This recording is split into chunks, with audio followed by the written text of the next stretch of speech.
Depression is a complex and still not fully understood mental health condition that affects millions of people worldwide. We often associate it with obvious causes: stress, the loss of a loved one, financial struggles, or professional burnout. But what if I told you that depression could stem from entirely different hidden causes you might not even be aware of? Causes that have nothing to do with your mind. A deficiency in key vitamins, kidney diseases, or even certain medications. All of these can trigger depression, and you might not even realize it. What's worse, until these underlying factors are addressed, the condition can persist for years, regardless of therapy or psychiatric treatment. In this episode, we'll uncover these sneaky, often overlooked causes of depression and shed light on the mechanisms that might be sabotaging your mental health. By understanding them, you'll be able to take the right steps to treat depression at its source, rather than just masking its symptoms. Before we dive into the specifics, let's start with a key question. Why am I making this video in the first place? The reason is simple. Most people who visit a doctor with symptoms of depression are given the same solution: antidepressants. But what if the true cause of their struggles has nothing to do with their mental state? As we're about to discover, depression can be triggered by nutrient deficiencies, chronic illnesses, or even certain medications, issues that standard psychiatric treatment doesn't address. And here's the key. If the root cause of depression isn't identified, treating the symptoms won't lead to lasting results. The goal of this video is to uncover these hidden factors so we can address depression at its source, rather than simply masking its symptoms. So, what kinds of dysfunctions in your body could lead to depression? The first medical issue that can trigger severe depressive symptoms is fatty liver disease. While the risk of developing depression with this condition isn't extremely high, estimated to affect between 12% and 21% of individuals, it's still worth knowing about. Additionally, depressive symptoms related to fatty liver disease are more common in women than in men. Even though the risk isn't very high, when depression does occur, it tends to be severe, so it should not be underestimated. So what does the science say? In a 2021 meta-analysis titled, "Is Fatty Liver Associated with Depression?" researchers found a high prevalence of depression among patients with non-alcoholic fatty liver disease, highlighting a significant connection between these two conditions. But why exactly can fatty liver disease lead to depression? It turns out that in the course of this condition, the enzymes responsible for breaking down serotonin, the substance that regulates our sense of happiness, become more active, leading to a decrease in serotonin levels in the brain. As a result, the lowered serotonin levels cause feelings of sadness, dejection, melancholy, and eventually, depression. And this brings up another question. How can we identify the type of depression when, in this case, the true cause isn't psychological stressors like the loss of a loved one, but rather a fatty liver?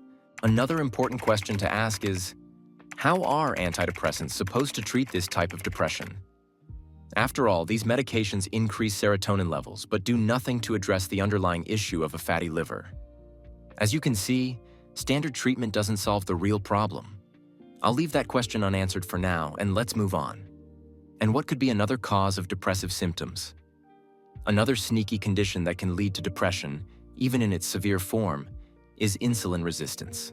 I won't go into detail on this topic now, as it's not the main focus of today's video, but it's worth knowing that insulin resistance, one of the key factors behind chronic metabolic diseases like hypertension or diabetes, is also linked to the onset of depression.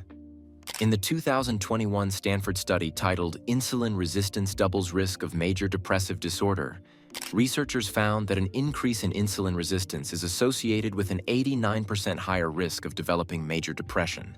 For this reason, it's important to emphasize that people with diabetes are significantly more likely to experience depression than those without the condition, especially severe depression. Let me remind you that diabetes is accompanied by insulin resistance, which may explain this connection.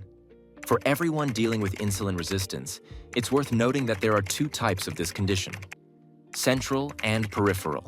Central insulin resistance develops due to fat accumulated around the abdomen and within internal organs, such as the liver and pancreas. It's important to know that by shedding excess weight, we reduce fat in the liver and pancreas, thereby eliminating central insulin resistance. Peripheral insulin resistance develops as a result of muscle inactivity. To reverse it, all it takes is regular physical activity. And that's the simple magic of treating insulin resistance, returning to a natural lifestyle that humans are designed for: healthy eating, avoiding overeating, and daily physical activity. And now another question arises. How can medications used in standard depression treatment cure depression when its cause isn't a psychological stressor, but rather insulin resistance? Another health issue that can lead to serious mood difficulties and trigger depressive symptoms is an imbalance in the gut microbiome known as dysbiosis. Dysbiosis is essentially the overgrowth of certain bacterial strains that, in a healthy body with a balanced diet, wouldn't normally be present. And what causes dysbiosis? Dysbiosis can develop as a result of regularly consuming large amounts of alcohol, as well as the frequent use of certain medications, such as blood pressure drugs or antibiotics. It can also result from poor oral hygiene, chronic stress in our lives, or an improper diet, especially one high in trans fats and refined sugars. And here's another question.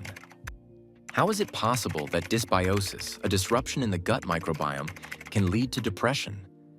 There are several reasons.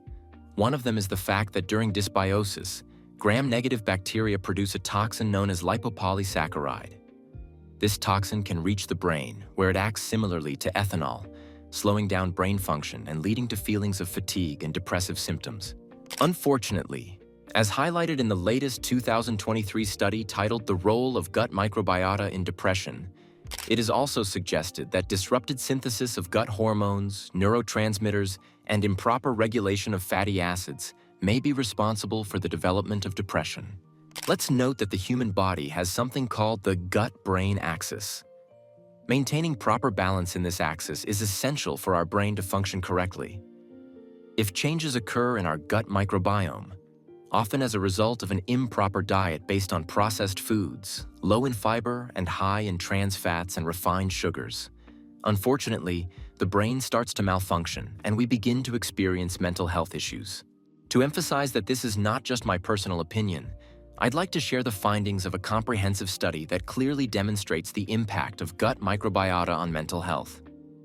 In a February 2023 study titled "The Clinical Outcomes of Gut-Brain Axis Microbiota Influence on Psychiatric Disorders," it states, "Over the past decade, numerous studies have explored the relationship between mental disorders and changes in gut microbiota composition.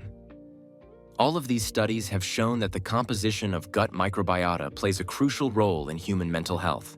The question of how antidepressants can cure depression in someone whose condition developed as a result of an imbalanced gut microbiome is one I'll leave unanswered." Let's now move on to the next point. Here's a valuable insight for many people. Depression can result from poorly functioning kidneys, especially in the early stages of kidney issues. This can serve as an important diagnostic clue, as depression often appears as one of the first symptoms of kidney problems. According to a 2020 study titled "Depression and Chronic Kidney Disease," the prevalence of depression among individuals with chronic kidney disease is as high as 74%. The explanation for this connection between kidney disease and depression is quite straightforward. Diseased kidneys don't filter as effectively as healthy ones, causing many essential nutrients such as magnesium, B vitamins, and zinc to be lost through urine. These nutrients are crucial for the production of serotonin, the happiness hormone. Their deficiencies can lead to depression. Moving on, it's worth noting that certain medications, including contraceptive pills, can also be a cause of depression. I want to emphasize that I'm specifically referring to pills, as contraceptive pills are not traditional medications. Importantly, this is a relatively new finding from a study published on June 14, 2023. The study's title indicates that women using combined contraceptive pills are at a higher risk of developing depression, particularly during the first 2 years of use. Next, opioid painkillers are another category of medications that can contribute to the development of depression. Unfortunately, the misuse of these drugs can lead to depression. Research shows that regular use of opioids increases the risk of developing depression by as much as 40%.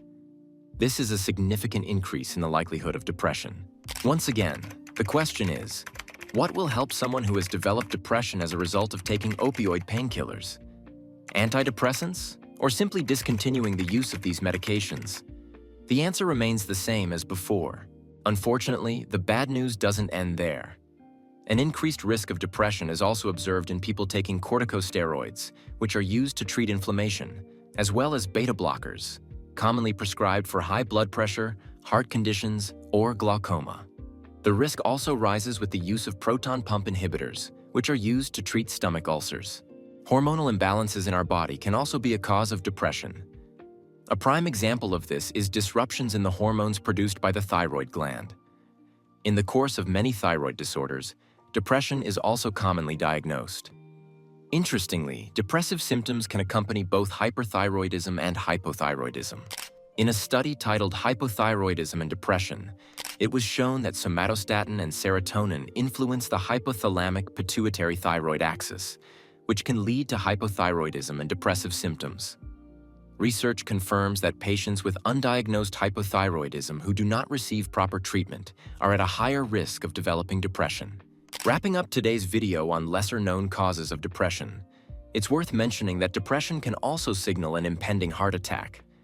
A study from last year titled, "Is Stroke Linked to Depression Before It Occurs?" revealed that at the time of a stroke, as many as 34% of those affected met the criteria for probable depression. This suggests that worsening depressive symptoms prior to a stroke may be subtle changes that often go unnoticed during routine clinical evaluations. All the examples presented in today's episode demonstrate that depression is not solely the result of psychological stressors, but can also stem from vitamin deficiencies and chronic illnesses.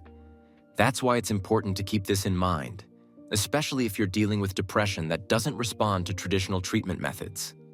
In such cases, it's worth exploring alternative causes that may require a different therapeutic approach. And that's all for today's video. Don't forget to like, subscribe, and share this video with anyone who might benefit from it. And as always, I'll see you in the next episode. Take care and stay healthy.